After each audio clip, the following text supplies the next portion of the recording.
माणूस म्हणून त्या पार्थोच्या आयुष्यात काय चाललंय याची कल्पनाही कोणाला नव्हती. पॅव्लॉव हॉस्पिटलमध्ये ऍडमिट झाल्यानंतर आणि सुरुवातीला तो सस्पेक्ट होता, पण जसं पोलिसांनी इन्व्हेस्टिगेशन केलं तसं त्यांना लक्षात आलं की ह्या सगळ्यामध्ये त्याचा काहीच रोल नव्हता. हे दोन्हीही एक नॅचरल कॉजेसनी आणि एक आत्महत्येनी झालेली गोष्ट आहे. त्यामुळे त्याला क्लीन चिट सुद्धा लगेच मिळाली तपासाअंती. पॅव्लॉव हॉस्पिटलमध्ये मात्र आता हळूहळू त्याच्यावर उपचार चांगले होत होते. त्याला पहिल्यांदा जी हेल्प त्याला गरजेची होती ती हेल्प त्याला मिळाली. त्यातही मीडिया त्याला जाऊन त्रास देतच होता. त्याचे अनेक इंटरव्ह्यूज पब्लिश्ड आहेत, ज्याच्यानंतर मीडियानी त्याला असं सांगितलं की बघा हा ॲफेमिनेटच आहे आणि त्यामुळे ह्याच्या डोक्यावर काहीतरी परिणाम आहे हे सिद्ध होतंय.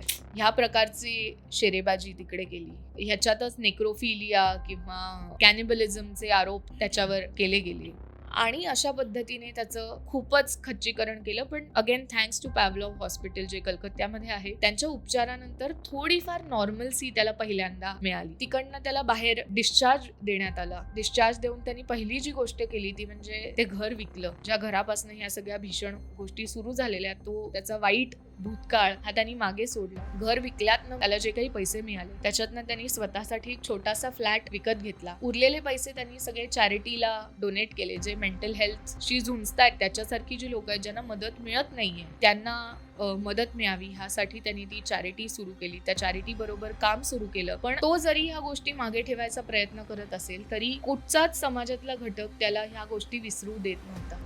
स्वतःबद्दल तो ज्या काही वेळेला ऐकत होता, वाचत होता, लोकांच्या कुजबुजीमधनं, मीडिया रिपोर्ट्समधनं लोक त्याच्याकडे चार चौघात बघायचे, त्या घाणेरड्या नजरेतनं त्याला एवढंच कळत होतं की मी फक्त जो माणूस आहे जो एका मृत शरीराबरोबर इतके वर्ष झोपलोय, मी असा माणूस आहे जो ह्या कंकाल कांडाचा मुख्य आरोपी आहे. आणि ह्या विषण्णतेमधनं ऑलमोस्ट आपलं सगळं आयुष्य मार्गी लागून बरं होत असताना शेवटी 21 फेब्रुवारी 2017 मध्ये त्यांनी आपल्या राहत्या घरी आपल्या वडिलांप्रमाणेच स्वतःचा शेवट करून